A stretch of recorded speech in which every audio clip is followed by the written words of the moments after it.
कहीं कलैया कहीं कहीं मिला अगर सब दिन बदले का गई एक से कलाकार लोग को चल गए महान सम्राट देखत नहीं खो जिनका बोले के लिए नहीं कि अपना से बोल से कैसे बतियावल जाला कैसे बोलल जाला हमरा के कहत रहा जनता बुझ गई फिर से बना के आओ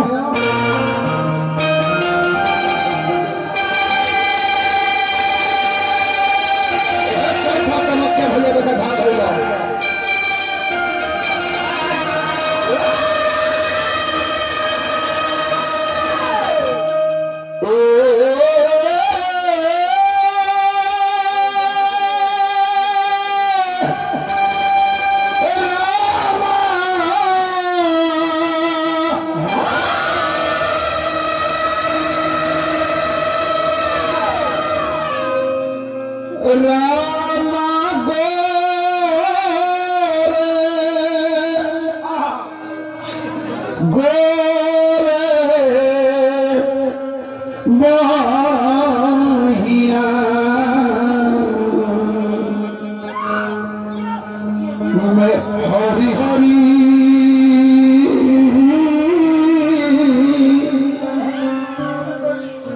सुनिया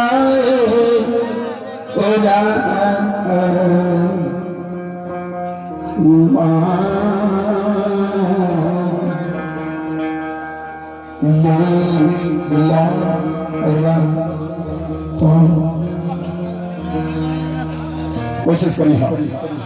बगल बगल बोला से विद्वान ना हो जाएगा सुमन नाम से तो भगवान ना हो जाएगा सो भेला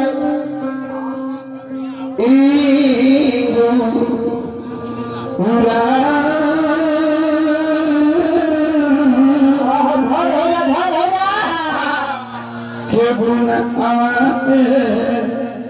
ला